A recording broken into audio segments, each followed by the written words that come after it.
In today's video, we're back on the Vw Polo project. Going to be running the fuel lines from way up there, down the chassis rail, all the way down here. I'm going to be having to make some mounts on these two white dots and then connect it to the tank lines. I'm not sure if I've actually got the fitting for these yet, but I'm going to put it all in position. So then when I do get the fittings, I can just install those, quick job, and it's done.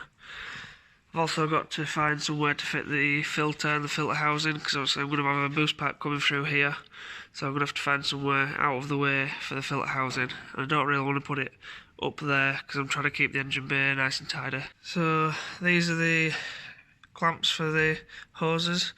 Obviously there's no mounting on these, so I'm going to drill this hole out all the way through with a 6mm, and then I'm going to drill a hole in the bottom of the car. Here, these studs aren't long enough to use, so I'm going to drill a hole there, put a riv nut in it, and then I'm going to bolt these up with a 6mm bolt. Probably put some Loctite on it as well so it don't back out, and then that should hold the lines in place. So first job is drilling these two clamps out.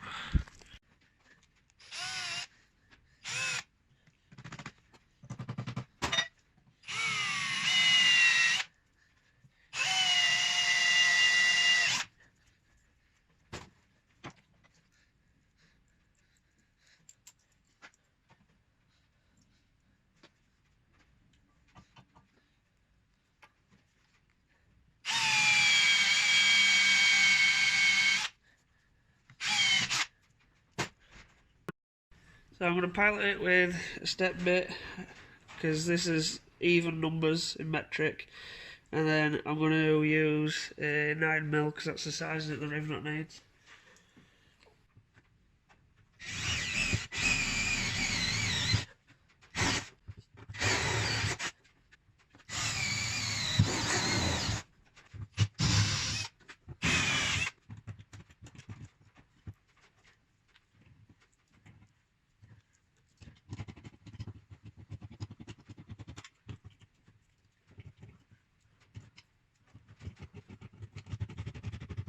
Alright, so I'm just going to give those a quick coat of black paint because the hammerite didn't stick very well when the heat got into it from drilling.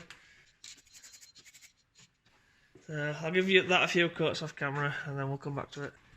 Right, so while I'm waiting for the paint to dry underneath, I've gone ahead and removed this plastic. It's supposed to be one piece, and then there's like a little tab there that hooks onto that little cutout there at the bottom of this like tube, if you like, and that allows me access. If you can look down there, there's a hole that goes down the chassis rail, so now there's a big gap underneath.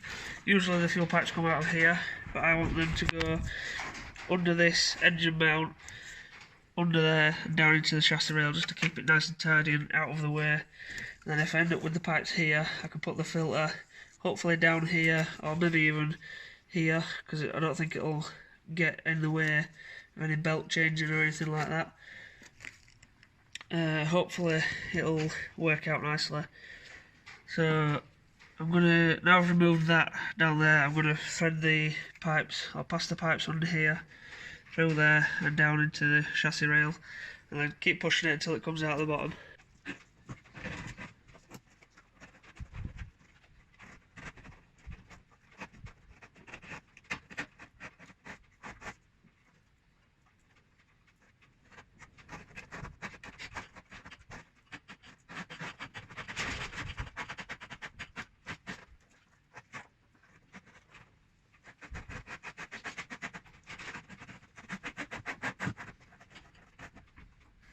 Right, so the buff stopped now, which I'm presuming means it's at the end of the chassis rail, because the end of it isn't open fully, it's sort of got a lip on it.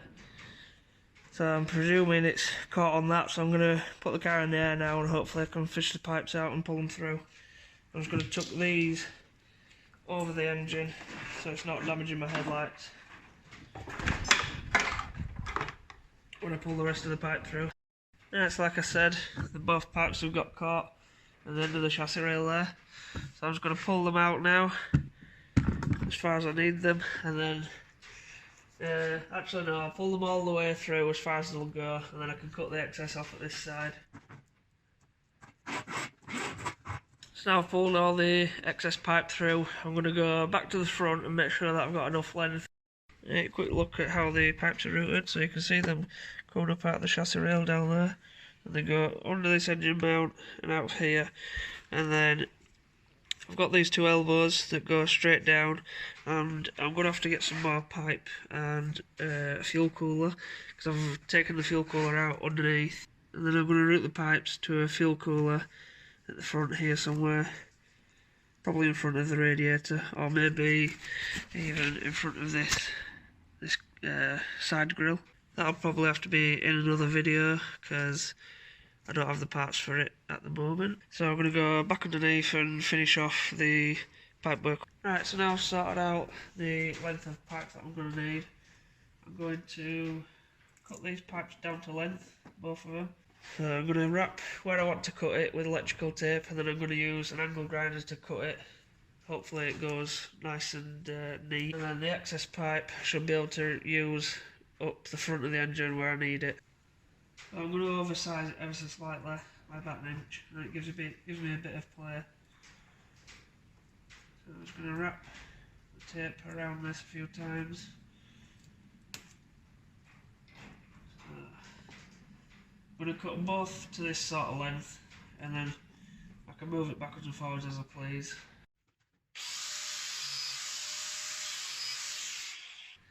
Nice clean cut on both pipes. Now I've probably got about 3 foot, 2 pipes at 3 foot that I can use in the engine bay. For now I'm just going to put the clamps on, screw into the bottom of the car, and then it holds the pipes out of the way from when I'm pushing the car about. So I was going to use washers with these, but I think I'm going to change them to black ones later down the line.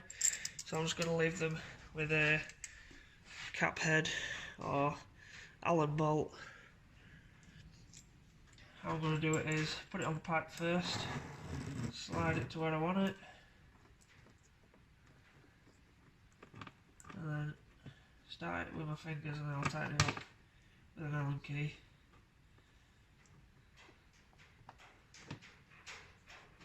It's already looking quite neat, even though it's not finished.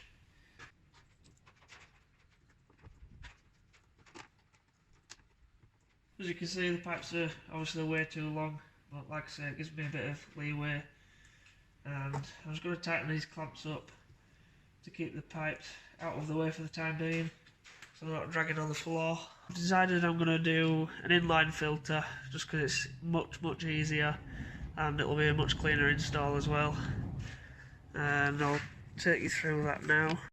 So we're under the car, it's much easier to visualise it, I guess. So this is where the fuel pipes come in. You see those two 90 degrees there, and then I'm going to put a clamp to hold these two pipes up to the front panel, and then I'm going to put one there as well to hold them secure there, and then it's going to come into the fuel cooler here in front of the radiator, and then the return is going to have a 90 degree joint here, and that's going to go straight up to the fuel rail up there, and then obviously the feed is going to go through the cooler and curl back and be clamped to the return, so they go up as a pair, and it'll be nice and neat from the top. The inline filter I was planning on putting either into this bit of pipe or this bit here. It'll probably be this bit though, because then it can sit nicely behind the bumper where there's a bit of empty space. And then there's still plenty of room for the boost pipes to come down here and then through here. Probably have to do some sort of modification, but the boost pipe's got plenty of room to come down here now. And then I think it'll probably come through here, through this gap here, into the front mount, into the cooler, back out this side, and then up there. I mean, there's stuff in the way at the minute, but you get the idea. So I'm going to get a fuel cooler ordered and a few other bits, and then next video hopefully I can get quite a lot done. Another thing to do is braided flexes that need doing, Got loads of bits that need doing really. All the coolant system, all the braking system, and the boost pipes and everything. Mostly just plumbing work, I guess. And still got to put the manifolds on. As you can see, nothing there. And the exhaust. I think I'm going to end up wrapping the exhaust and maybe put a flat bottom on this. Because I want to keep it fairly, sleeper car from the outside. As you can see, there's no wheel well in it, spare wheel well. So I've got loads of room to do whatever we want here. Maybe even go 4-wheel drive later down the line. But I'm not sure what I've actually showed of this car on the channel so far, but I'll just give you a quick walk around it. So I've got Bilstein B14 coilovers, front and rear. They've got coilover covers on at the minute. I'll probably keep those on just to keep dirt and grime out of the threads, so if I do want to adjust it at any point I can do. I think these are Stance Plus short and drop links. Nothing fancy, but they do the job. It's fully polybushed. I don't think you can tell in there, but they are purple. You can tell by the back one, obviously. They're Powerflex. What else have we got? The polybushed rear engine mount, see it's red in there, that's Powerflex as well. It's got a Vibratechnics driver's side mount, and the passenger side, the gearbox mount, I'm looking into what to go with. I'll probably get a Vibratechnics as well, or make a custom one.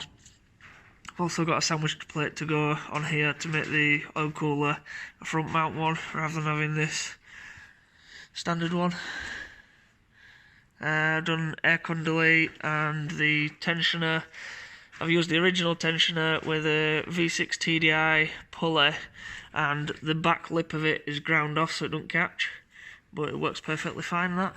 So you don't need an AC delete kit like you do with the Mark 4s, because they've got a power steering pump as well. Obviously this has got electric steering, so I don't need that. The rack's been fully rebuilt, so once it's got everything back together, we'll have to see how good my rebuild skills are, see if it leaks.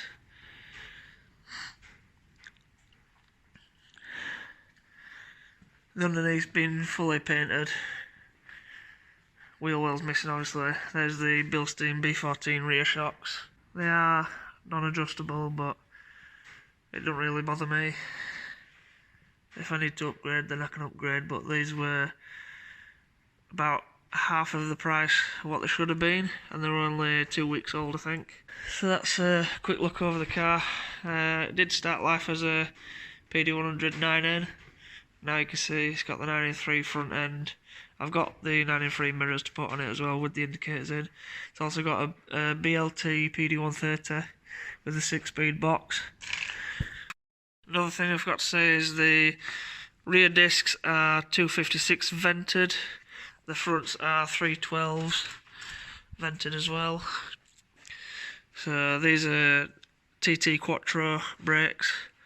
I need to find some Leon Cooper R rear brake carriers, because the carriers off the Quattro, with it being 4-wheel drive, the offset's different, so I can't use the carrier. I can use the caliper but not the carrier, so I either need a pair of rear carriers or a pair of rear carriers and calipers.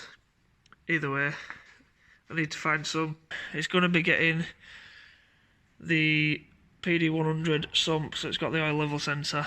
That's what that plug is there. There's still a lot of buttoning up to do. As you can see, there's a lot of grounds there that aren't grounded to anything. I think that's all for this video, so thanks for watching.